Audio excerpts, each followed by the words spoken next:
O marido a abandonou no meio da estrada, debaixo de uma chuva forte, e foi embora sem olhar para trás. Sem ter para onde ir, Teresa comprou uma passagem e voltou para a antiga casa herdada da mãe, onde não entrava havia muitos anos. Ela imaginava encontrar apenas lembranças, mas ao chegar à antiga casa da mãe, percebeu que algo estava muito errado. Bem-vindos, aqui é o Léo, do canal Recanto das Histórias, com mais uma nova história para vocês. Antes de começarmos, escrevam nos comentários de onde estão nos assistindo. Esperamos que gostem da história de hoje.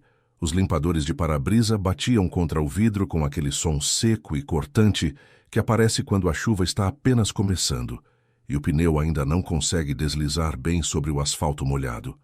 Teresa olhava para frente e contava mentalmente as batidas. 1, 2, 1, 2. Como contava na infância, os passos até a escola, para não pensar no frio. Pela janela se estendia a fita cinzenta da estrada, e nas margens ficavam arbustos já sem folhas. Entre eles, surgiam postes amarelos e placas raras de povoados aonde nunca tinham ido. Roberto dirigia em silêncio, com uma mão no volante e a outra ajeitando a gola do casaco. Dele vinha o cheiro habitual de colônia e aquela irritação especial que nos homens não se acumula de uma única conversa, mas de toda uma vida. Você de novo sentada como uma estátua, disse ele, sem virar a cabeça. Pelo menos diga alguma coisa como gente. E o que eu vou dizer, Beto? Essa sua mania, o que eu vou dizer? Então é melhor ficar calada de vez. Teresa ajeitou a bolsa sobre os joelhos. A bolsa era velha, com a alça gasta, que ela mesma havia costurado havia algum tempo, com um fio cinza, porque não tinha fio preto em casa. Dentro havia uma garrafa térmica, um sanduíche embrulhado em papel alumínio, uma carteira, o documento e uma caixa de remédios para a pressão. Ela ia ao aniversário da sobrinha, e Roberto a semana toda reclamara que aquela não era a família dele, não era a festa dele, e que agora o fim de semana dele estava todo perdido. A discussão começou por uma bobagem. Ela pedira para ele passar na farmácia. Ele disse que não ia fazer desvio. Ela respondeu que então a deixasse na loja e começou a confusão. Quantas vezes eu já te disse? Ele levantou a voz. Você sempre está insatisfeita com tudo. Eu sou ruim para você, eu faço tudo errado na hora errada. Você ficou pesada, Teresa, no jeito e em tudo. Antes, ela teria ficado calada. Antes teria olhado pela janela e apertado os lábios para não tremerem, e até de noite andaria pela casa com aquele nó na garganta, faria a sopa, poria a mesa e tentaria não fazer ruído com as tampas das panelas. Mas dessa vez, algo se moveu dentro dela. Talvez do cansaço, talvez porque do lado de fora estava tudo cinza e solitário demais. Beto, disse ela baixinho, mas com clareza. Estou cansada de viver como se tivesse que merecer todo dia o direito de estar do seu lado. Eu não sou sua funcionária em período de experiência. Ele virou a cabeça de repente. Os olhos dele ficaram daquele jeito que ela conhecia de memória, estreitos, frios, sem pupila. O que você disse? O que você ouviu? O carro deu um solavanco porque Roberto pisou forte demais no acelerador. Ele ficou calado por uns 10 segundos, depois ligou a seta e encostou. Teresa ainda não tinha entendido o que estava acontecendo quando ele parou o carro bem na beira de uma valeta encharcada pela chuva da noite. Se inclinou sobre os joelhos dela e abriu a porta. Sai, Teresa, eu falei, sai. Se você quer abrir a boca, abre em casa, não comigo dentro do carro. A chuva entrou logo no carro, fina e cortante. Teresa olhou para o marido por um longo momento, como se olha para um estranho que por acaso tem um rosto familiar. Depois, em silêncio, pegou a bolsa, pôs o pé com o sapato no chão encharcado e saiu. O sapato afundou imediatamente na lama líquida entre o asfalto e a beira da estrada, e ela sentiu a lama fria e úmida queimando o tornozelo. A porta se fechou atrás dela, com aquele som metálico curto, depois do qual se ouve o carro arrancar. Roberto foi embora sem olhar para trás. As luzes traseiras piscaram uma vez na curva, e foi isso. Teresa ficou parada na beira da estrada por uns 3, talvez 5 minutos. Ela não contou. A chuva foi ficando mais forte, penetrava sob o lenço, escorria pelo pescoço, entrava pela gola. Passou um caminhão jogando água nela das rodas, depois um carro, em que alguém virou a cabeça por um segundo, olhou e voltou a olhar para a estrada. Teresa ajeitou o lenço, pegou a bolsa com mais firmeza e começou a andar. Não porque sabia para onde ir, mas porque ficar parada no mesmo lugar era mais insuportável do que andar. O celular estava no bolso lateral. Ela o tirou, olhou para a tela. Um ícone grande de chamada. Abaixo, o nome, Beto. Bastava apertar uma vez, e em 10 minutos ele voltaria, a buscaria, e tudo seguiria o ciclo conhecido. Ela se desculparia. Ele gritaria mais um pouco. Depois ficaria calado. Depois em casa ficaria mudo por 2 dias, e no terceiro exigiria um jantar mais gostoso, e fariam de conta que nada tinha acontecido. Teresa guardou o celular de volta no bolso. Ela seguiu andando pela beira da estrada, e os sapatos já estavam completamente encharcados, as meias calças coladas na pele, a bainha do casaco pesada de água. Depois de algum tempo, apareceu adiante uma placa azul com uma flecha branca, e abaixo 2 palavras: Estação Rodoviária, 800 metros. Teresa assentiu para aquela placa como se fosse uma pessoa viva que finalmente lhe indicara o caminho. A estação rodoviária era uma caixinha pequena de concreto, com uma placa azul descascada e uma única lâmpada sobre a entrada. Dentro, cheirava a roupa molhada, café de máquina e, por algum motivo, castanhas. Num banco estava sentada uma velhinha com um lenço de lã, segurando no colo uma bolsa de tecido quadriculado. Ao lado, dormitava um homem com um casaco de trabalho. Junto à parede do fundo, alguém fumava bem debaixo de uma placa de "Proibido fumar". No guichê estava sentada uma mulher de uns 40 anos, com o rosto cansado e o cabelo pintado de cor berinjela. "Para onde?" perguntou ela, sem nem levantar os olhos. Teresa se aproximou do guichê e olhou para os horários colados na lateral. Os olhos deslizavam pelas linhas. Cidades, vilarejos, números, horários. E de repente pararam. O nome do lugar estava quase no fim da lista. Pequeno, discreto, escrito à mão com caneta esferográfica sobre uma linha antiga. O ônibus partia em 40 minutos. Ela não estava lá havia muitos anos, desde que enterraram a mãe. No começo não ia porque doía. Cada canto, cada cortina lembrariam dela. Depois não ia porque Roberto sempre achava um motivo. Ora a reforma, ora as férias dele, ora o que você ainda tem que fazer lá. Depois deixou até de lembrar, como se aquele lugar fosse uma vida separada que tinha acabado antes da hora, e não se podia voltar a essa vida mesmo querendo muito. "Uma passagem, por favor", disse Teresa e disse o nome do lugar. A funcionária ergueu os olhos, examinou o casaco molhado, o lenço úmido, os sapatos encharcados, e em seu rosto passou algo parecido com compaixão, breve, profissional, como a de uma enfermeira que já viu muitas tristezas dos outros e aprendeu a não demonstrar. "Como vai pagar?" "No cartão." Teresa estendeu o cartão. A máquina apitou, soltou o comprovante. A mulher arrancou a passagem, estendeu pelo guichê e disse: "Plataforma 3. O embarque é em 25 minutos." "O ônibus é velho, mas chega." "Obrigada." Teresa se afastou para o banco junto à janela, sentou-se. A velhinha, com a bolsa quadriculada, olhou para ela com atenção. "Filha, você está toda molhada. Toma isso aqui." E estendeu para ela um lencinho branco, limpo, passado a ferro com perfume de lavanda. Teresa o pegou sem saber o que dizer. Enxugou o rosto, limpou as mãos. Dos olhos, de repente, começaram a correr lágrimas por si mesmas, sem soluços, sem som, apenas 2 caminhos pelas bochechas.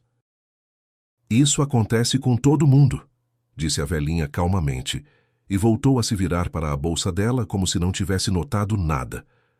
"Acontece com todo mundo, filha. O importante é para onde você vai, não de onde você vem." Teresa assentiu, embora ela mesma ainda não soubesse se acreditava nessas palavras ou não. O ônibus realmente era velho. Os bancos de curvinha azul, afundados no meio, cortinas com um padrão desbotado, cheiro de gasolina e poeira. O motorista não era jovem, tinha o rosto curtido pelo tempo e usava um boné de couro. Ele recolhia as passagens na entrada e dizia a cada segundo passageiro: "Vamos, vamos, passa, não atrasa", como se estivesse conduzindo um rebanho. Teresa se sentou junto à janela, mais perto da porta de trás, colocou a bolsa ao lado, encostou a testa no vidro frio. O ônibus tinha um cheiro familiar. Assim eram todos os ônibus da sua juventude, quando ela ia estudar na capital e depois voltava nas férias para a casa da mãe. Aquele cheiro trouxe da memória não lembranças, mas uma sensação completa, como o coração batia forte na curva antes de chegar, como as palmas das mãos começavam a sudar de alegria, como ela já sabia de antemão que a mãe estaria parada junto ao portão, com aquele velho casaco cinza acenando. O motor roncou, o ônibus partiu. Pela janela passaram as primeiras luzes raras. Depois a capital terminou, e começaram os campos cinzentos, encharcados, com pedaços de neblina sobre a terra arada. A chuva continuava batendo no teto, no vidro, no asfalto, e daquele som constante, Teresa começou a se aquecer. Não o corpo que ainda estava gelado, mas algo dentro dela, sob a clavícula, onde por toda a vida havia ficado um nó frio. Ela tirou o celular. Roberto não ligou, não escreveu. Teresa olhou para a tela vazia, até que ela se apagasse por conta própria, e percebeu que nem queria que ele ligasse. Se ele ligasse agora, ela teria que decidir o que responder, como explicar para onde ia. Assim, ninguém esperava, ninguém perguntava, ninguém mandava voltar. Ela estava indo para onde tinha comprado a passagem com o próprio dinheiro, com a própria bolsa. E essa pequena circunstância, por algum motivo, a sustentava mais firme do que qualquer palavra forte. A estrada era conhecida. Ela a reconhecia, ora por uma curva, ora pela silhueta de uma velha figueira na beira da rodovia, ora por um ponto de ônibus torto, onde, ainda na juventude, alguém tinha pintado corações com tinta. O coração havia descascado há muito tempo, mas o contorno permanecia. Teresa olhava para ele e pensava em como a memória é estranha. Esquece-se o nome do vizinho, esquece-se a data do casamento, esquece-se que comida o marido comeu na semana passada, mas isso pintado por mãos estranhas em um ponto de concreto fica gravado para toda a vida. Depois de quase 2 horas, o ônibus entrou no vilarejo. Já tinha anoitecido. As lâmpadas dos postes acendiam de um em um. As janelas das casas brilhavam com uma luz amarela e quente. Em algum lugar um cachorro latia, em algum lugar tinha cheiro de fumaça de lenha, aquele cheiro especial que se espalha sobre o interior em todo o país quando o ar fica mais frio. Teresa desceu no terminal, na praça junto à mercearia, que agora se chamava Mercadinho 24 Horas, embora a vitrine fosse a mesma. Ela olhou em volta. A praça estava quase vazia. Junto à loja, 2 homens com sacolas. Junto a um poste, uma mulher de casaco por cima do roupão fumava. Ninguém olhava para Teresa. Ninguém a reconhecia. Para eles ela era apenas uma forasteira que tinha descido do ônibus naquela lama de estrada. A casa da mãe ficava na ponta da rua. Da praça até ela eram cerca de 15 minutos a pé pelo caminho curto, pela viela, e 20 minutos se fosse pelo caminho mais longo. Teresa foi pelo caminho curto. Os sapatos já não tinham mais importância. Tudo que podia se molhar já estava molhado.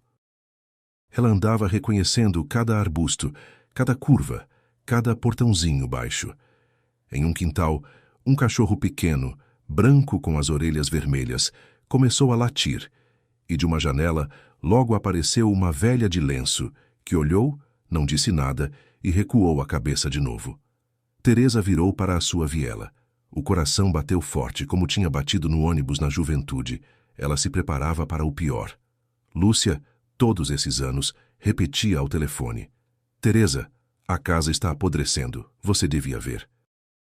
O telhado vaza. No canto tem mofo. A cerca caiu no quintal, as ervas estão mais altas que a cintura. Não serve para nada. só dá despesa. Teresa escutava, assentia, de vez em quando transferia dinheiro para a irmã para despesas imprevistas, ora para o reparo do telhado, ora para uma fechadura nova, ora porque apareceram ratos e era preciso dedetizar. O dinheiro não era pouco, mas também não era muito. Teresa tirava esse dinheiro de si mesma, porque acreditava que a casa da mãe era a última coisa que lhe restava da vida anterior. E se ela desmoronasse, a memória desmoronaria também. Ela se aproximou do portão e parou. A cerca estava reta, não nova, mas firme, pintada de verde escuro na parte de baixo. O portão não estava pendurado em uma só dobradiça, como ela lembrava, mas tinha sido substituído por outro, metálico, com um pequeno alpendre arrumado.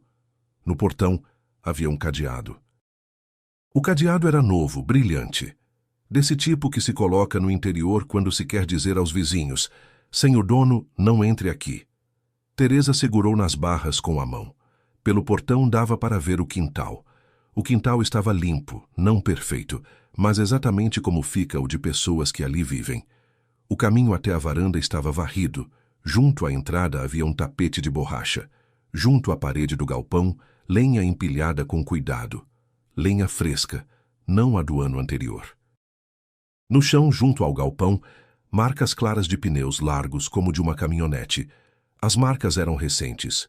De hoje ou de ontem não fazia uma semana, com certeza. Teresa tirou a chave. A velha chave de bronze, com a haste longa, aquela mesma que a mãe um dia tinha colocado na mão dela antes do funeral e dissera: "Cuide bem, filha, essa é a sua chave." Ela aproximou a chave do cadeado.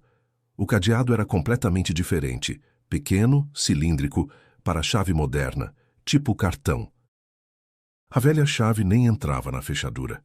Ela ficou parada junto ao seu próprio portão, na escuridão estranha, diante de um cadeado estranho, e pela primeira vez naquele dia inteiro não sentiu raiva de Roberto nem cansaço da viagem. Dentro dela estava vazio e muito quieto, como acontece num cômodo do qual acabaram de retirar todos os móveis. Em algum lugar atrás dela, no quintal vizinho, uma porta rangeu, e uma luz amarela e quente se espalhou em uma faixa sobre a terra molhada. "Quem está aí?" perguntou uma voz feminina cautelosa. "O que vocês estão fazendo aí parados?" Teresa se virou. Na entrada do portão vizinho estava uma mulher baixinha, com um lenço de lã sobre os ombros. Ela tinha uma lanterna na mão, e o feixe de luz pulava na poça aos pés de Teresa. "Dona Zélia", disse Teresa baixinho. "Sou eu, Teresa, filha de Dona Aparecida." O feixe da lanterna tremeu e subiu lentamente até o rosto dela. "Meu Deus", disse Dona Zélia, e na voz dela havia tudo de uma vez: surpresa, susto e uma alegria antiga, há muito não usada. "Meu Deus, Teresa, mas você está sozinha? E nesse tempo, sem carro?" "Sozinha", respondeu Teresa, "sem carro." Ela ainda não sabia o que a vizinha lhe diria no minuto seguinte. Não fazia ideia do que realmente estava acontecendo. Mas já estava parada diante da casa, em frente ao cadeado estranho, com os sapatos encharcados, e entendia que alguma coisa ali não estava certa. Que alguma coisa ali estava muito, muito errada. Dona Zélia ficou calada por um segundo, depois mais outro.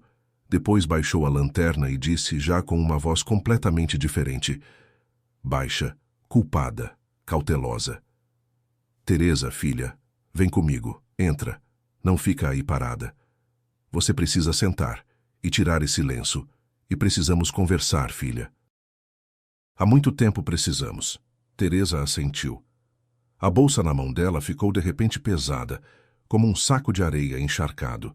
Ela olhou uma última vez para o cadeado novo e brilhante, pendurado no seu próprio portão, e seguiu Dona Zélia pela poça, pelo portão que tinha rangido, para dentro da faixa quente de luz amarela, para um quintal estranho, para ouvir lá algo que faria com que a vida dela nunca mais pudesse ser a mesma. Na casa de Dona Zélia tinha cheiro de calor, batata cozida e erva calmante. No chão havia um tapete tecido à mão, listrado. Junto à janela, 2 vasos de flores com gerânio, vermelho como 30 anos atrás.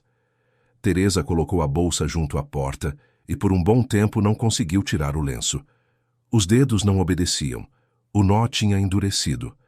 Dona Zélia se aproximou em silêncio, desatou o nó ela mesma, como antigamente desatava os lenços das meninas pequenas, e o pendurou no gancho junto à porta. Senta, filha, aqui, mais perto do fogão. Agora eu vou te servir um chá quentinho de camomila. Teresa se sentou no banquinho junto ao fogão, encostou as costas na parede quente do fogão e fechou os olhos. Dona Zélia andava pela casa em silêncio, como se anda num hospital. Uma xícara tilintou, um saquinho de erva farfalhou, um fósforo riscou. Depois de um minuto, puseram em suas mãos uma xícara de chá fervente. Bebe, bebe. Agora você precisa se aquecer e depois a gente conversa. Teresa tomou um gole. O chá estava doce, quase melado, mas era exatamente o que era preciso naquele momento. Quente, com cheiro de doce de fruta e de infância. Dona Zélia, disse ela finalmente, o que está acontecendo com a minha casa?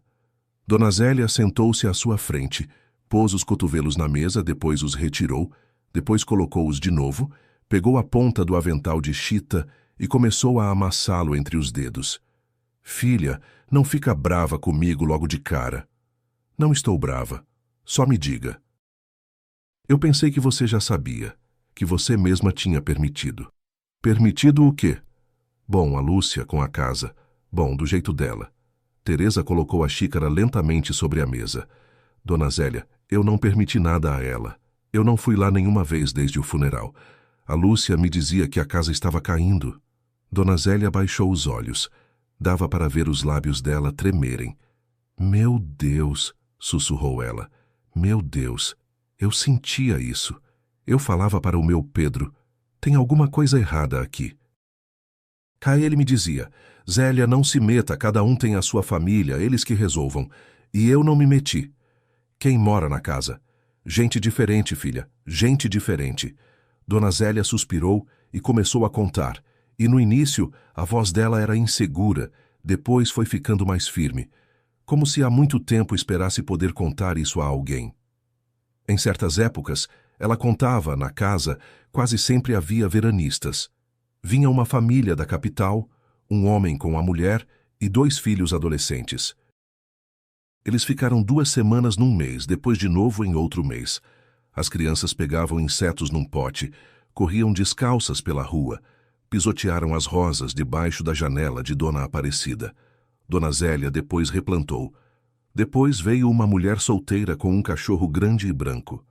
Essa ficou quase um mês. Ia ao poço com balde e fotografava o pôr do sol no celular. Depois um grupo de jovens, moços e moças. Esses faziam barulho, ligavam música alta no carro. Dona Zélia uma vez até bateu na cerca pedindo para abaixarem o som. Em outras épocas, continuava ela, a casa também não ficava vazia. Várias vezes alojaram trabalhadores ali, homens de uma equipe que reformava o centro comunitário, e depois o galpão de gado na periferia. Moravam de 3 a 4 pessoas. Saíam de manhã bem cedo, voltavam à noite, sujos, com fome. Acendiam o fogão, cozinhavam no fogão. Nos fins de semana, compravam cachaça na loja. No fim do ano, na casa ficou um casal já não tão jovem, de uma região vizinha. Esses pediram para ficar 3 noites. Dona Zélia ouviu a Lúcia explicando para eles onde estava a lenha, onde estava a água, e como fechar a porta para não entrar vento. Ela alugava, filha. Alugava. Teresa escutava em silêncio. O chá na xícara esfriava, no fogão estalava baixinho. Eu uma vez perguntei a ela, disse Dona Zélia. Ela riu, disse, Dona Zélia, hoje todo mundo faz isso assim, pela internet. A dona está longe, a casa fica de qualquer jeito. Eu só fico de olho. Eu naquela hora acreditei que você sabia. Pensei que você tinha confiado a ela, porque você morava longe demais para ir lá. Eu não confiei nada a ninguém, Dona Zélia. Eu sei. Agora eu sei. Dona Zélia se levantou, foi até o armário, tirou da gaveta um molho de chaves. Filha, vou te dizer uma coisa. Pelo portão você não vai entrar hoje. O cadeado é novo. E na porta da frente também trocaram a fechadura. Mas na varanda do lado da horta ainda existe a entrada antiga. Lá a dona Aparecida colocou uma fechadura ainda em vida. Lembra, nós duas colocamos juntas há muitos anos. A Lúcia parece que não chegou até aquela entrada. Ela estendeu para Teresa o molho de chaves. Eu fui lá há uns 3 anos no jardim da frente para regar as plantas. Tenho uma chave reserva, pega. Elas saíram juntas. Dona Zélia pôs sobre os ombros de Teresa sua velha capa de chuva, azul vivo, com um cinto que não amarrava até o fim. Foram pelo quintal, por um buraco na cerca que Dona Zélia apontou com a mão e riu. Isso aqui fizemos eu e a sua mãe, quando pisoteamos para ir uma na casa da outra sem precisar passar pelo portão. A chuva, àquela hora, já tinha quase parado. Caía só uma garoa fina, como por um filtro. Sob os pés, a terra encharcada da horta fazia barulho. Dona Zélia ia na frente com a lanterna, Teresa atrás. A varanda ficava do outro lado da casa, pequena, com uma única janelinha estreita. A porta era velha, de madeira, forrada nas bordas com um plástico rasgado. Dona Zélia chacoalhou as chaves, escolheu a certa. Girou 2 vezes. O cadeado se abriu. Não logo de primeira. Foi preciso levantar a porta pela maçaneta. De dentro veio um cheiro de frio, poeira seca e, por algum motivo, sabão. Entra, filha, com cuidado. A sua avó fez a soleira alta aqui para os gatos não entrarem. Teresa passou a soleira. A varanda era quase a mesma de antes. O mesmo teto baixo, o mesmo banco junto à parede, as mesmas cortinas de florzinhas pequenas, mas no banco não estavam os potes de conservas da mãe, e sim um par de botas de borracha número grande, masculinas, estranhas. No gancho junto à porta estava pendurado um casaco acolchoado que ela nunca tinha visto. No chão, um tapetinho novo, ainda com cheiro de loja. Elas seguiram adiante para o vestíbulo, dali para a cozinha. Teresa parou no meio da cozinha e moveu os olhos lentamente. Na janela havia cortinas limpas, não as da mãe, brancas com quadriculado azul. As da mãe eram de flores grandes. Na soleira da janela, um vaso de babosa, bem cuidado, regado. Na parede, onde a mãe pendurava calendários de cada ano, agora havia um único calendário pequeno, de um hotel de serra, promocional. Sobre o fogão, uma coifa nova, branca, brilhante. O fogão era outro, não a gás de botijão como antes, mas moderno com 4 bocas. No chão, um piso novo, bege com pontos cinza. Teresa lembrava bem como era o piso, tábuas pintadas, e uma no meio que sempre rangia. Fizeram reforma aqui, disse Dona Zélia baixinho atrás dela. Antes de começar a alugar, eu pensei que era para isso que você dava o dinheiro. Eu dava para o telhado, para o cadeado, para os ratos. Dona Zélia só sacudiu a cabeça. Teresa abriu o armário sobre a pia. Lá estavam pratos estranhos, brancos, com uma fina borda azul empilhados com cuidado. Xícaras estranhas, garfos estranhos no porta-talheres. Nenhum objeto familiar. Ela lembrava do conjunto de louça da mãe, com bolinhas verdes. Onde estava? Lembrava da panela de alumínio com a tampa amassada, em que a mãe fazia compota. Onde estava? Lembrava da espátula de madeira com que a mãe virava os bolinhos de mandioca. O cabo da espátula estava queimado de um lado, e Teresa, ainda criança, chorava por causa daquele lado queimado, porque parecia que a espátula sentia dor. Onde estava aquela espátula? Ela seguiu adiante. A sala grande. Ali também estava arrumado, arrumado de um jeito que dava medo. Um sofá-cama junto à parede, um cobertor novo acolchoado, com um desenho de flores. Uma mesinha de centro, uma televisão pequena, plana, na parede. A cômoda da mãe não estava mais lá. No lugar dela, um armário de madeira aglomerada barata, cor de carvalho claro, do tipo que se vende em qualquer loja. Na parede, um quadro estranho, uma paisagem com mar, claramente para um ambiente de conforto de hotel. Teresa abriu o armário. Dentro, pilhas de roupa de cama nova, amarradas com fitas. Toalhas dobradas de 3 em 3. Na prateleira de cima, uma cestinha pequena com chinelos descartáveis em celofane. Teresa pegou um par, virou nas mãos. No celofane estava impresso o logotipo de algum hotel. Meu Deus, disse ela baixinho. E o quarto da sua mãe, começou Dona Zélia, e parou de repente. O quarto, a Lúcia parece que não tocou, trancou. Mostre. Elas seguiram pelo corredor. A porta do quarto da mãe estava trancada com um pequeno trinco de sobrepor. Dona Zélia o destrancou sem chave. A porta rangeu seca. E ali, finalmente naquela noite, Teresa soltou o ar pela primeira vez. O quarto da mãe estava quase intacto. Na cama de ferro estava a velha colcha azul escura com franjas, cuja borda Teresa mesma tinha costurado ainda na escola com fio grosso. Na parede, 2 fotografias em molduras, uma do casamento da mãe com o pai, outra de Teresa com Lúcia, pequenas, com vestidos iguais de gola branca, de mãos dadas. No chão, os chinelos bordados da mãe, postos junto à cama como se a dona tivesse acabado de sair. Na mesinha de cabeceira, um copo com flores secas há muito tempo, uma tesoura, óculos com armação metálica, restos de fio. Teresa sentou-se na beira da cama. As molas gemeram baixinho sob ela, com aquele mesmo som conhecido, caseiro, voz da mãe. Ela passou a mão pela colcha e sentiu que quase não havia poeira. Alguém, de vez em quando, ainda passava um pano. Talvez fosse a própria Lúcia. Talvez ela tivesse ao menos um pouco de consciência de não alugar aquele cômodo. Filha, disse Dona Zélia baixinho, parada à porta, você dorme aqui hoje. Eu te trago lençóis limpos meus. Amanhã você arruma tudo. Já é tarde. Não dá para começar agora. Teresa assentiu. Quase não havia palavras. Dona Zélia correu até a casa dela e voltou com um embrulho. Lençol, fronha e capa de cobertor, tudo limpo, com cheiro de sabão caseiro. Arrumou a cama ela mesma com habilidade, como quem já fez isso muitas vezes. Depois pôs na mesinha de cabeceira uma xícara de leite quente com um pouco de mel dentro. Bebe e dorme, eu venho amanhã bem cedo. A porta se fechou atrás de Dona Zélia. Na casa ficou tudo quieto. Teresa ainda ficou muito tempo sentada na cama da mãe, sem se despir, escutando a água gotejando em algum lugar da calha, um cachorro distante latindo na escuridão, o relógio de parede pequeno fazendo tic-tac na parede. Relógio que, ao que parecia, alguém dava corda, senão já estaria parado há muito tempo. Pessoas estranhas davam corda no relógio da sua mãe.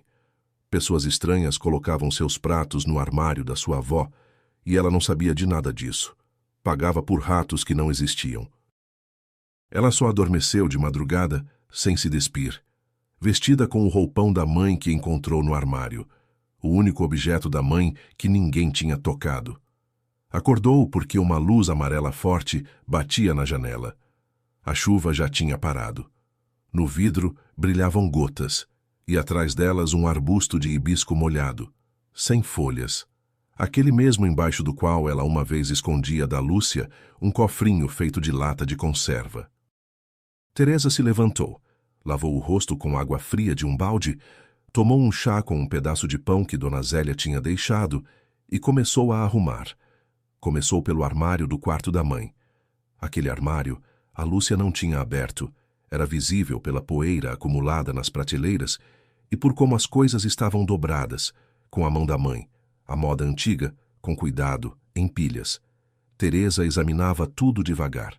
Um lenço floral que a mãe usava na igreja.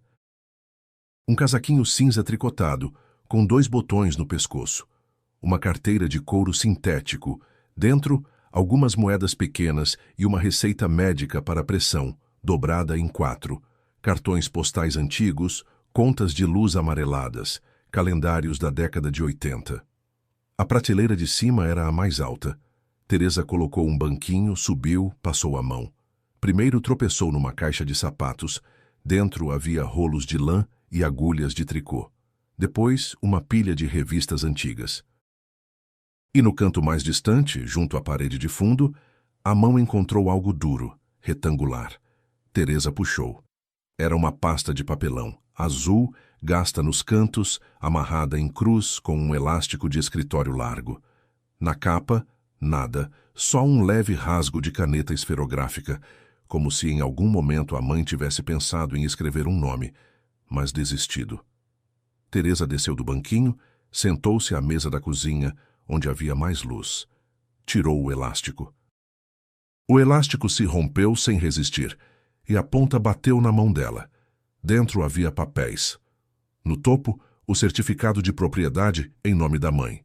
Depois, uma cópia do testamento, datilografada na velha máquina, onde a mãe escrevia, em preto no branco: "A casa e o terreno deixo para a filha mais velha, Teresa." O nome de Lúcia aparecia numa linha separada, com o direito de ajudar a cuidar da ordem da casa. Nenhuma menção a dispor, nenhuma a alugar, nenhuma a vender em caso de necessidade. Apenas cuidar. Em seguida, cópias de contas: luz, gás, imposto de terra, tudo de anos passados, todas pagas pelo cartão de Lúcia. Depois, um maço de cartas, com a letra da mãe, em papel simples pautado. Teresa as colocou de lado, sem abrir. Para elas era preciso tempo e coração tranquilo. E no fundo mais profundo da pasta, um envelope de papelão grosso, amarelo.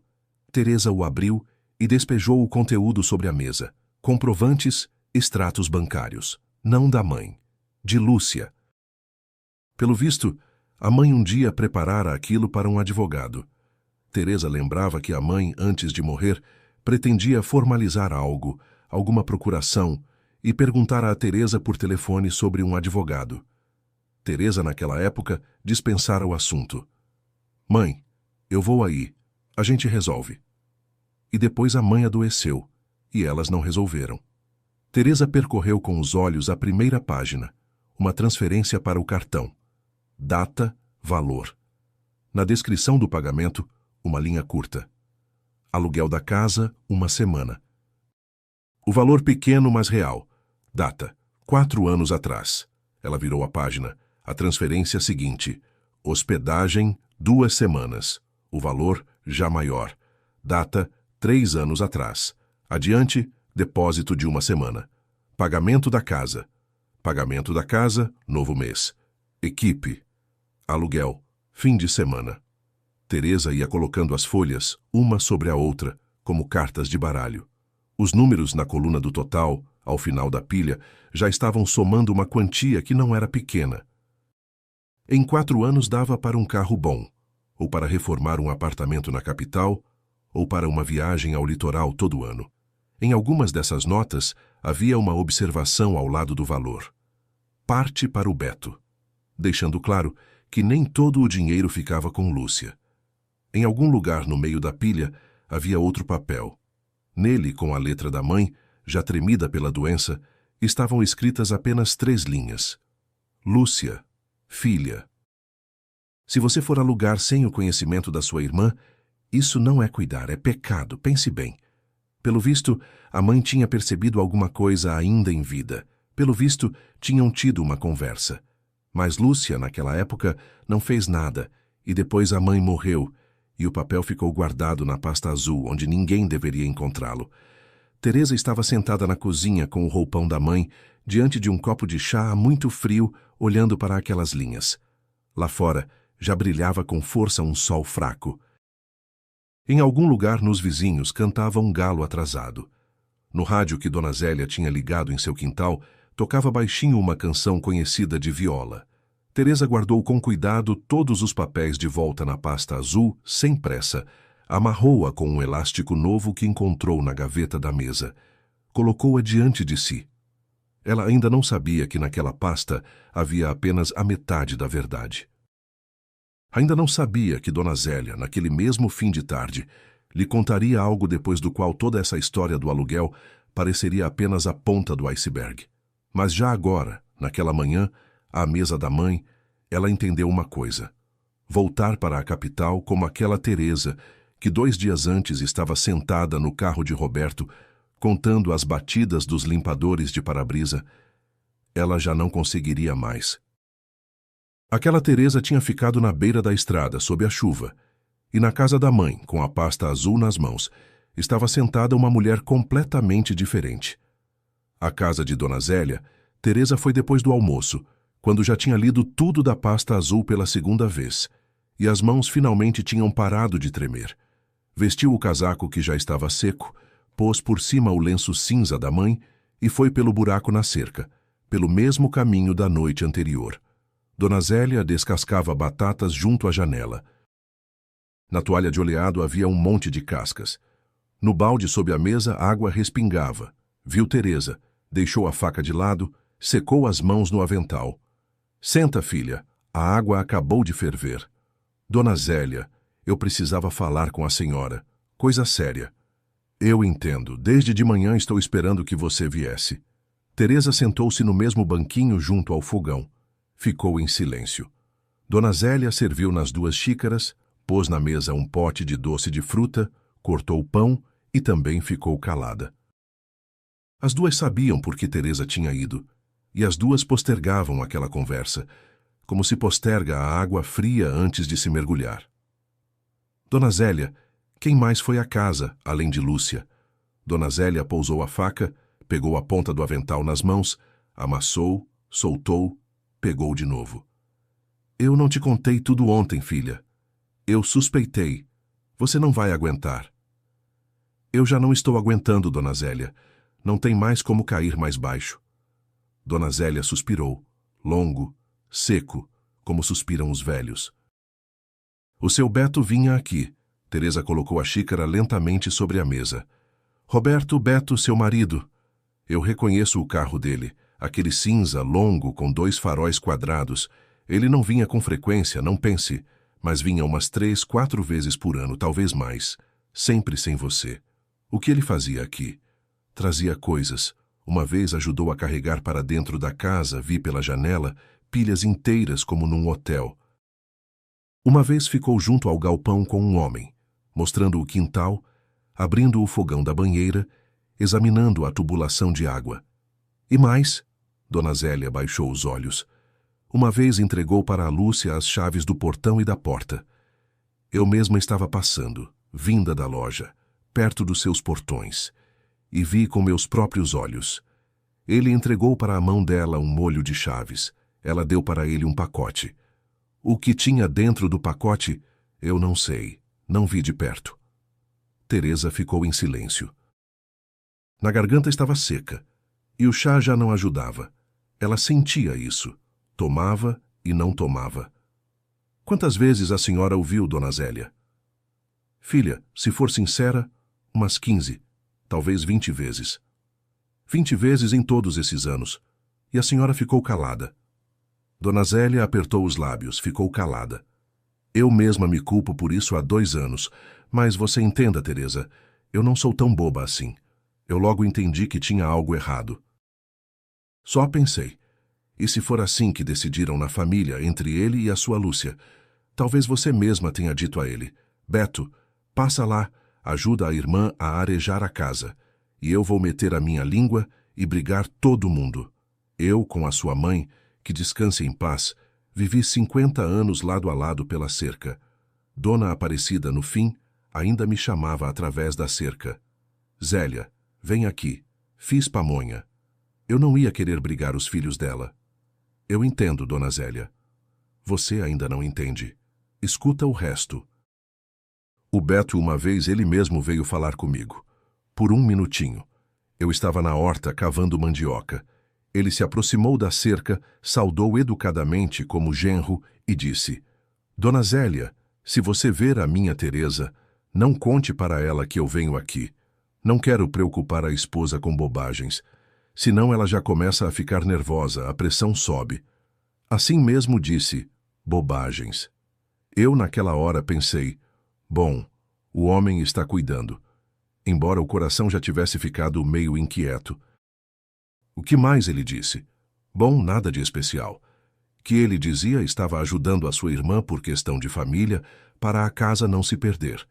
Que você dizia tinha esfriado com esse lugar, que era difícil para você depois da mãe, e que não precisava você voltar para lá, não precisava reabrir essa ferida. Disse exatamente assim.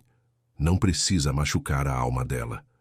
Filha, eu naquela hora ainda tive pena dele, velha boba que sou. Teresa virou-se para a janela. No vidro, um besouro andava devagar, movendo as antenas, sem entender onde tinha caído. Em algum lugar, num cômodo mais distante, um despertador batia regular, monótono, e nesse minuto, na cabeça de Teresa, encaixaram-se todas as peças que ela não tinha entendido durante anos.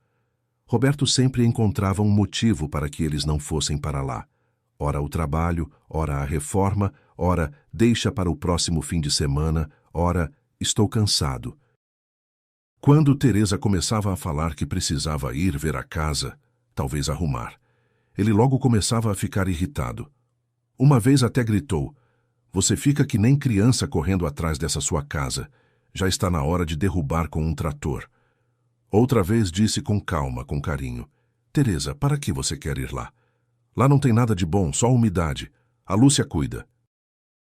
E quando ela uma vez sugeriu que seria bom vender a casa, já que de qualquer jeito estava ali parada, Roberto olhou para ela de um jeito estranho, muito estranho, e disse: "Não tem pressa, deixa ficar mais um pouco." Lúcia sempre se ofendia, e ela acreditava nela. Acreditava porque outra possibilidade nem lhe passava pela cabeça. Agora tinha passado. "Dona Zélia, eu vou ligar para a Lúcia agora, daqui mesmo." "Posso?" "Liga, filha. Quer que eu saia?" "Não. Fica. Eu preciso de uma testemunha hoje." Teresa pegou o celular, discou para a Lúcia. Ela atendeu na terceira chamada. "Teresa, cadê você que desapareceu? Eu te liguei ontem 2 vezes, você não atendeu. Vocês aí, você e o Beto, deu alguma coisa de novo?" Ele me escreveu de manhã meio nervoso. Pelo visto, Roberto tinha lhe contado da discussão ainda na noite anterior, antes mesmo de Teresa decidir o que fazer. Lúcia falava rápido, fácil, como sempre, com a voz um pouco apreensiva, um pouco ofendida, um pouco cuidadosa. "Lúcia, eu estou no interior." No telefone fez-se silêncio. Só se ouvia do outro lado água correndo na pia de Lúcia. Parecia que a torneira estava aberta. "Em qual lugar?" "Na nossa terra. Na casa da mãe." "Na casa da mãe?" Lúcia fechou a torneira. "E como você chegou lá?" "De ônibus. Roberto me deixou na beira da estrada e eu vim para aqui." "Deixou." "Teresa, o que você está falando?" "O que você está ouvindo, Lúcia? Eu entrei na casa pela varanda. O cadeado do portão não serviu para a minha chave. Você sabia? Eu vou te fazer uma pergunta, só uma. Quem foi que colocou o piso na cozinha da mamãe?" "Que piso?" "O bege com pontinho cinza." Lúcia ficou em silêncio por uns 5 segundos, depois falou com outra voz, mais calma, mais cuidadosa. "Teresa, bom, você chegou e já vem com acusações. Deixa eu pelo menos respirar." Eu arrumei um pouco lá. Mudei algumas coisas. Eu já te disse 100 vezes, a casa está parada. Precisa de manutenção, não foi para mim." "Lúcia, eu encontrei a pasta azul da mãe, na prateleira de cima do armário." Silêncio de novo, dessa vez mais longo. "Que pasta?" "A pasta, Lúcia. Onde estão os documentos e os extratos das suas transferências de 4 anos? Aluguel, depósito de 1 semana, equipe. Lúcia, está tudo na minha frente." "Teresa, você não entendeu nada disso." "Quanto dinheiro você recebeu nesses anos, Lúcia?" "Teresa, a casa ficaria parada do mesmo jeito. Eu não fiz isso para mim. Eu não deixei ela se perder. Você não ia lá, para você não fazia diferença. Eu lá até remendava a cerca e arrumava o telhado e dedetizava os ratos." "Não tinha rato nenhum. Eu perguntei para a Dona Zélia e eu mesma vi. Não tem nenhum vestígio. Foi para isso que eu te mandava dinheiro, para ratos que você inventou." No telefone, Lúcia começou a respirar mais rápido. "Teresa, você está magoada agora, eu entendo. Brigou com o Roberto e agora descarrega em mim." "Lúcia, quem te entregava as chaves? No portão, no ano passado, quando você recebeu o pacote." O silêncio foi tão denso que Teresa conseguia ouvir atrás de si o gotejar da torneira de Dona Zélia dentro do balde.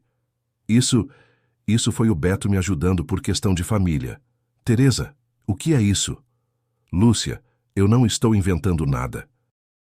A vizinha viu 20 vezes, e o próprio Roberto pediu a ela que não me contasse, para não preocupar a esposa com bobagens. E aí Lúcia explodiu. Não de imediato.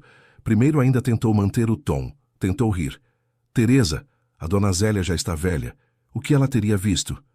Mas não funcionou. A voz quebrou. E o quê? E o quê, Teresa? Você sempre teve tudo.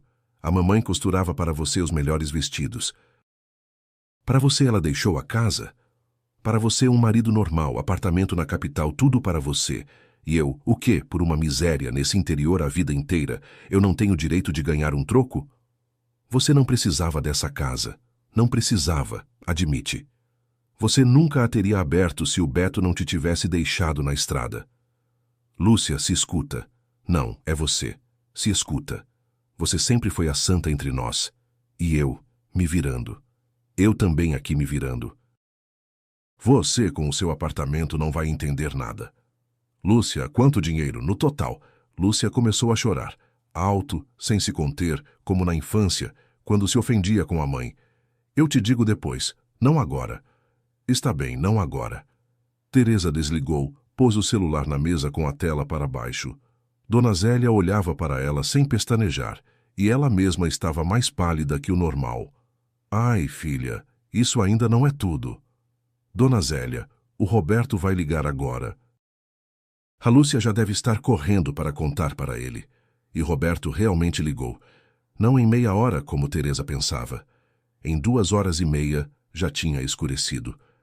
Teresa tinha tido tempo de voltar para a sua casa, esquentar água no fogão, separar mais um maço de cartas antigas da mãe. O celular vibrou na mesa. Ela atendeu. Não foi de imediato, Teresa. A voz de Roberto não era de jeito nenhum a de ontem no carro. Não aquele tom em que ele tinha dito, sai. Aquela voz era suave, envolvente, como se Roberto estivesse falando através de um travesseiro. Teresa, minha querida, está me ouvindo? Estou ouvindo. Eu sou culpado. Eu te magoei ontem. Eu me descontrolei. Estou com a cabeça em 1000 pedaços. No trabalho deu um problema. Eu surtei. Você me conhece. Quando eu fico cansado, fico insuportável. Vem para casa. Eu mesmo posso ir te buscar amanhã de manhã. Se quiser, eu saio agora mesmo. De manhã estou lá. Roberto, você sabe onde eu estou? Sei. A Lúcia me contou. Teresa, mas ela inventou um monte de coisa agora para você. Ela é histérica. Você a conhece assim a vida inteira. Não dá ouvidos a ela. Ela, da raiva, inventa o que quiser.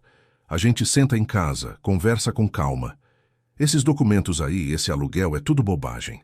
Eu te explico tudo. Não precisa, por causa de uma casa velha, destruir uma família. Teresa, está me ouvindo? Não precisa. Teresa escutava e contava. Contava como tinha contado ontem os limpadores de para-brisa do carro. Só que agora ela contava palavras. Roberto, em 2 minutos de conversa, disse, casa uma vez. Disse, Teresa, minha querida, 3 vezes. Disse, vem para casa 4 vezes.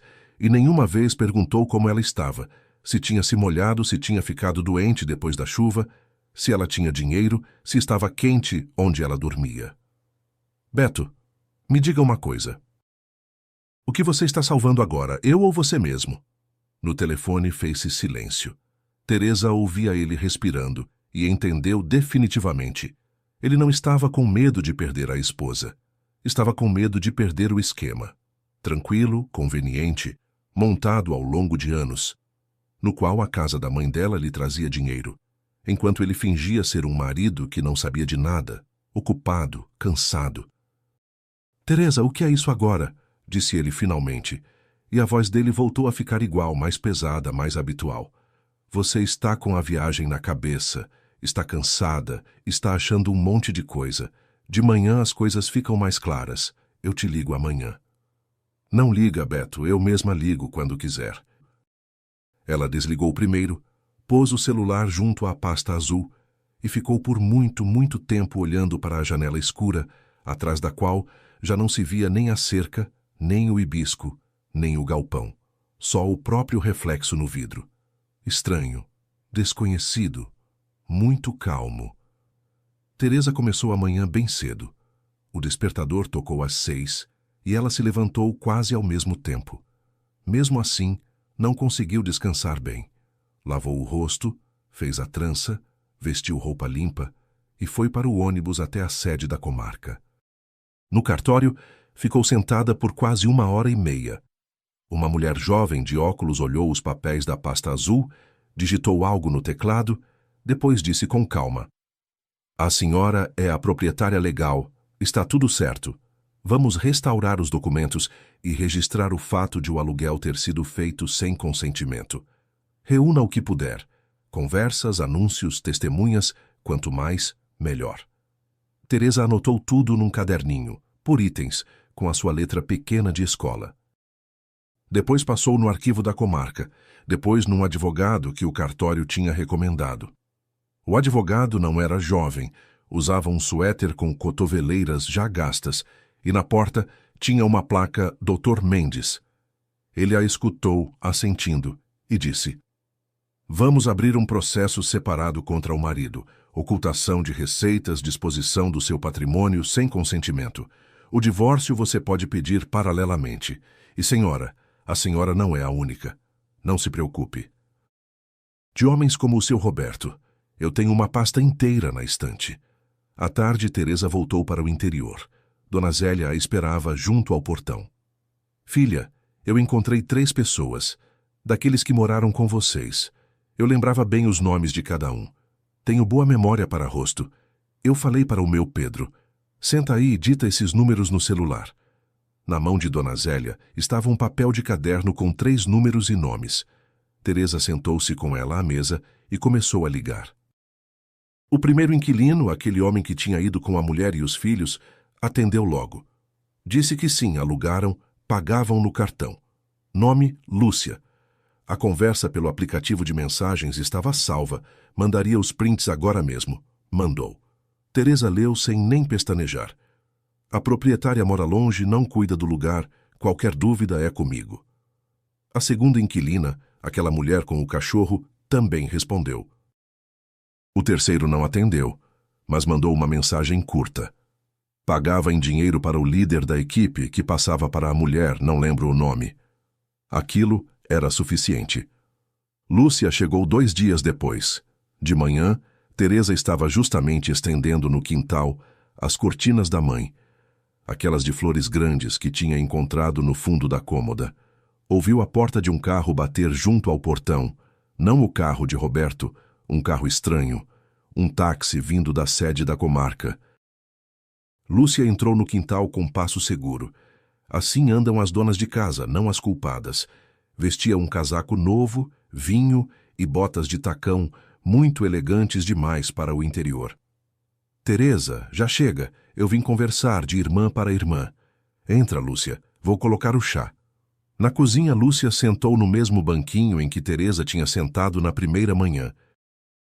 Olhou em volta, e o olhar dela travou por um segundo nas prateleiras vazias, onde antes estava a louça de Lúcia, nas cortinas retiradas, na caixa com os chinelos descartáveis embalados, num canto. "Você está recolhendo tudo?" "Estou recolhendo o que é dos outros e pondo o meu no lugar." "Teresa, eu realmente investi aqui. O piso, o fogão, a coifa, isso tudo foi dinheiro meu." "Lúcia, eu tenho na pasta os seus extratos. Eu calculei. A reforma é a 10ª parte da sua renda." "O resto onde foi?" Lúcia ficou calada, depois levantou o queixo. "Teresa, está bem. Eu guardei alguma coisa. Meu filho estava entrando na universidade. Você sabia? Ele precisava de alojamento, de roupa, de notebook. Você está bem de vida. E eu tenho filho.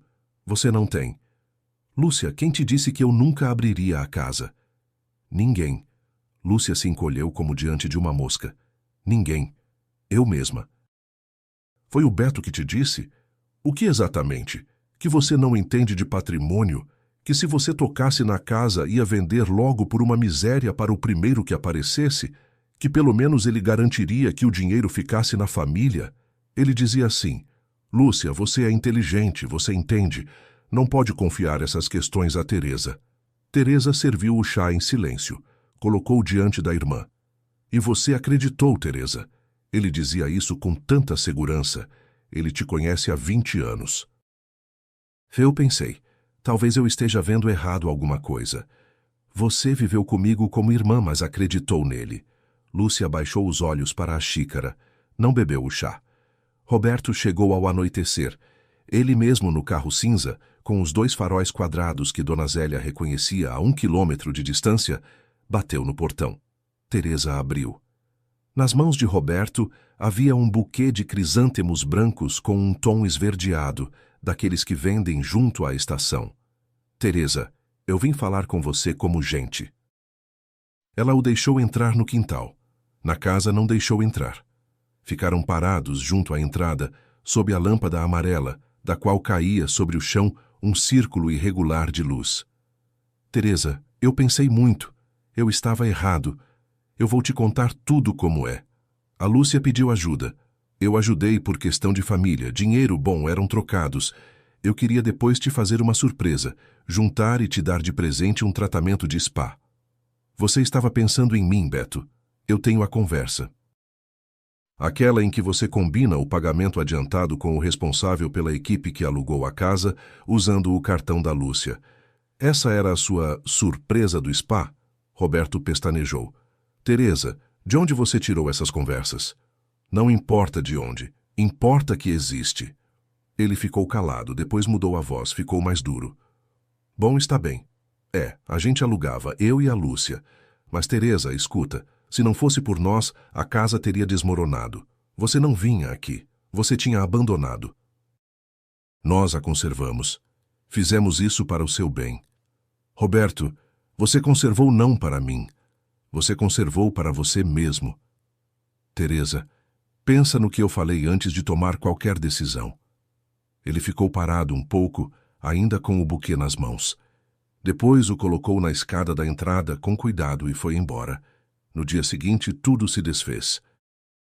Um dos antigos inquilinos, aquele com a mulher e os filhos, encontrou no e-mail um antigo anúncio de aluguel, com fotos dos cômodos. O piso bege, a coifa branca, o sofá junto à parede. O número de contato era o de Lúcia. Mandou tudo isso para Teresa, junto com os prints da conversa. E mais um dia depois, a segunda inquilina, aquela mulher com o cachorro, enviou uma mensagem reencaminhada de Roberto, onde ele combinava com ela as datas de chegada e pedia para transferir para o cartão da irmã da minha esposa. Ela cuida da contabilidade. Teresa imprimiu tudo e chamou Lúcia. Ela chegou no dia seguinte, já sem o casaco vinho, com uma roupa simples. Sentou-se à mesa. Teresa, em silêncio, colocou diante dela uma pilha de impressos. Lúcia leu por um bom tempo, sem chorar, sem gritar. Nada, apenas lia e virava página após página. Na última mensagem, em que Roberto escrevia para a inquilina, a esposa não sabe, e não precisa saber, ela é nervosa. Lúcia fechou os olhos. Ele me dizia que eu o tinha envolvido nisso, que ele só ajudava por causa do meu pedido. E ele, pelo visto, ele mesmo arranjava os inquilinos e a equipe e os conhecidos, e ficava com a parte dele, e me colocava na frente. Te colocou na frente, Lúcia. Lúcia pôs as mãos sobre a mesa, e foi aí que chorou. Não como ao telefone, histericamente e com rancor, mas baixinho, resignada, como se chora quando se entende que foi enganada não uma única vez. Teresa, eu vou te dizer, há muito tempo quero dizer. Eu te invejava desde criança, desde sempre. A mamãe te amava mais. Não nega. Eu sei. Para você, torta de morango, para mim, de banana. Para você, vestido novo na formatura. Para mim, o seu, remendado. Para você, ela deixou a casa. Para mim, só cuidar. Eu vivo com isso a vida inteira. E o Roberto logo percebeu isso. Ele, na primeira conversa, me disse: Lúcia, sua mãe foi injusta. A casa devia ser dividida pela metade. Quando eu ouvi isso, dentro de mim, alguma coisa estalou, e foi isso. Eu fui. Comecei pegando valores pequenos para a reforma, depois mais, depois parei de contar, e ele ficava ao lado, concordando, e cada vez me provava que aquilo era justo.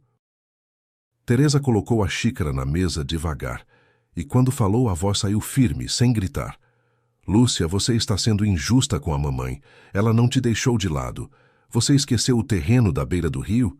E a poupança que ela abriu no seu nome ainda quando você era moça? Eu fui ao cartório, Lúcia, depois que encontrei a pasta. Mandei calcular tudo, o que ela deixou para mim e o que deixou para você, separado. Somado, dá quase o mesmo valor da casa. A mãe não foi injusta. Ela só quis que a casa ficasse comigo, porque sabia que era a única coisa que eu tinha pedido a vida inteira. E para você, ela deixou outra coisa, do mesmo tamanho. Você nunca olhou para isso, Lúcia. Você só olhou para a casa. Lúcia ficou calada, com a boca meio aberta, como quem ouve uma conta que nunca tinha feito. Eu nunca pensei assim.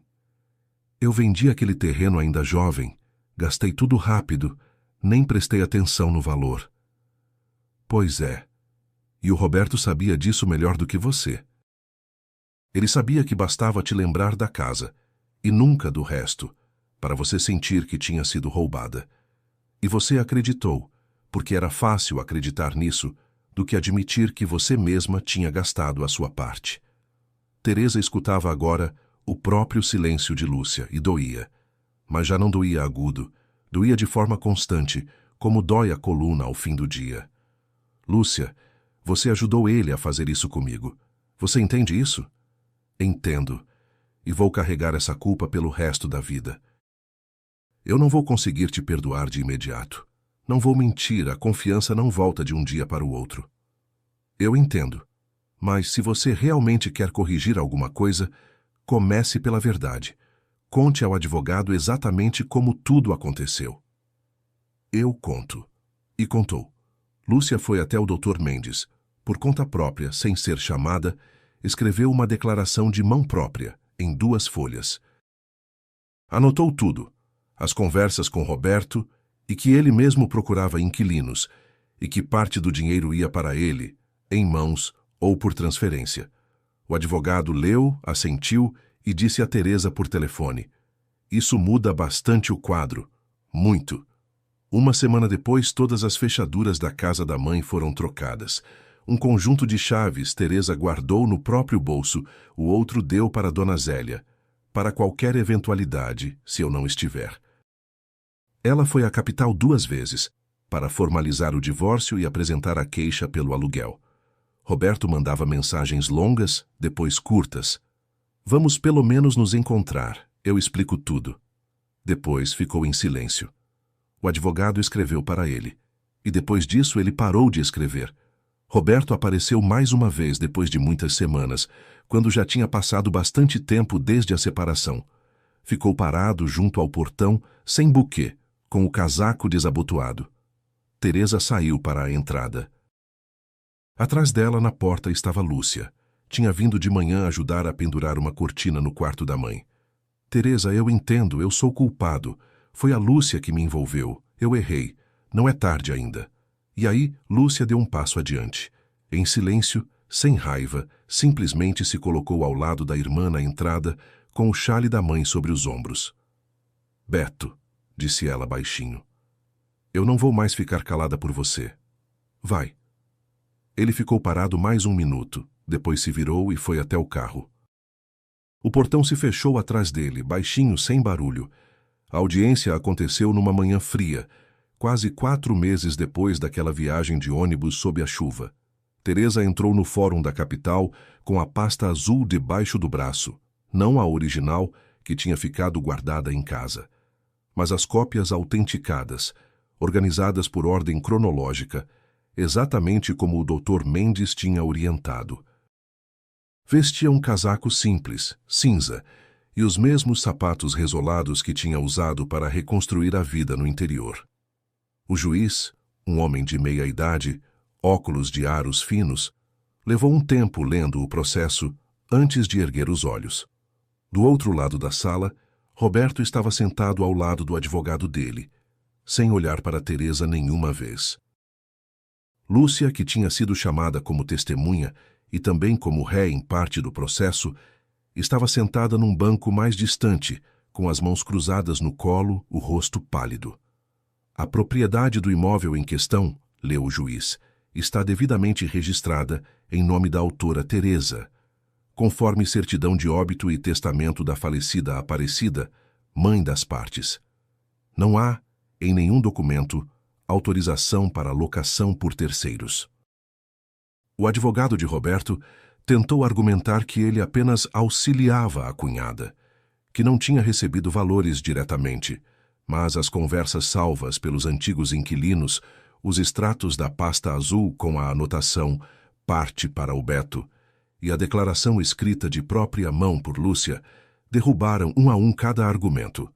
O Dr. Mendes apresentou tudo com calma, sem pressa, como quem já tinha visto aquele tipo de história se repetir muitas vezes.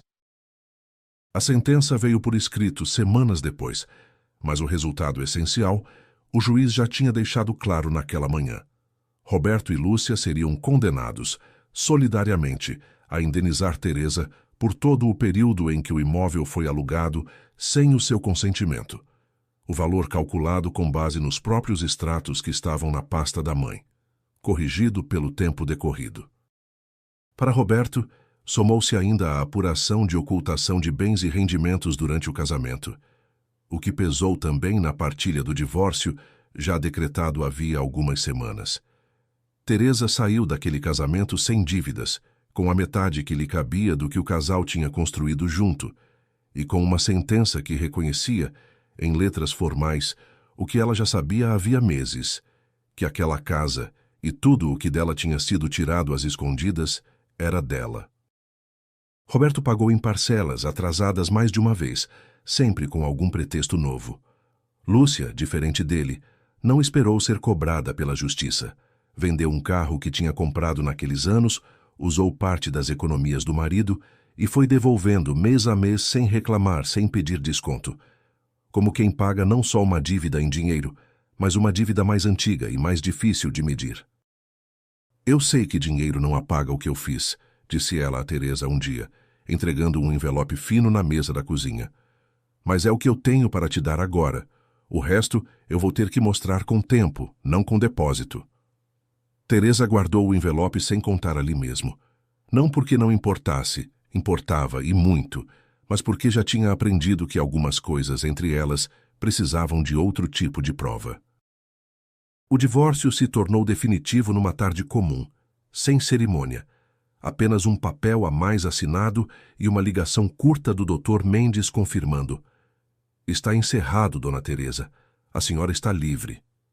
Teresa não sentiu a euforia que talvez tivesse imaginado anos atrás, quando ainda contava as batidas dos limpadores de para-brisa para não pensar em nada. Sentiu, em vez disso, um alívio quieto, parecido com o de quem finalmente solta um peso que carregava há tanto tempo que tinha esquecido o próprio peso. Ela não voltou para o apartamento da capital. Vendeu a sua parte, acertou os últimos detalhes com o advogado e mudou-se de vez para a casa da mãe, a mesma casa onde tinha dormido na primeira noite vestida com o roupão que encontrou no armário, a mesma onde tinha encontrado a pasta azul na prateleira mais alta. Trouxe poucas coisas da vida anterior: roupas, alguns livros, uma caixa de fotografias. O resto, decidiu, já estava ali, esperando. A louça com bolinhas, as cortinas de papoula, a espátula com o lado queimado, o relógio de parede que agora ela mesma dava corda, todos os dias na mesma hora. Lúcia continuou aparecendo todo fim de semana, como tinha prometido, mesmo nos primeiros meses em que Teresa ainda não conseguia conversar com ela sem sentir aquele nó antigo na garganta. Levava farinha, levava fios para Dona Zélia, ajudava a pintar a cerca, replantava as rosas que os filhos dos veranistas tinham pisoteado anos antes. Não pedia para ser perdoada em voz alta. Só ia, voltava, ia de novo, da mesma forma silenciosa com que tinha entregado a espátula queimada num saco, sem dizer nada. Foi numa dessas tardes, mais de um ano depois daquela primeira noite na estrada, que Teresa percebeu que algo realmente tinha mudado entre elas. Estavam as duas sentadas na varanda, descascando milho para uma pamonha que Dona Zélia tinha ensinado a fazer, quando Lúcia disse, sem que viesse a propósito de nada: "Teresa, eu queria que a mamãe estivesse viva para ver isso. Você na casa dela, de verdade, e eu aqui do seu lado sem mentir para você. Ela estaria feliz, Lúcia, mais do que feliz. Eu tenho vergonha, sabe? Não passa. Eu acho que nunca vai passar de todo. Não precisa passar de todo. Só precisa não voltar a acontecer. Lúcia olhou para as próprias mãos, sujas de palha de milho, e assentiu em silêncio, do jeito que tinha aprendido a fazer naqueles meses.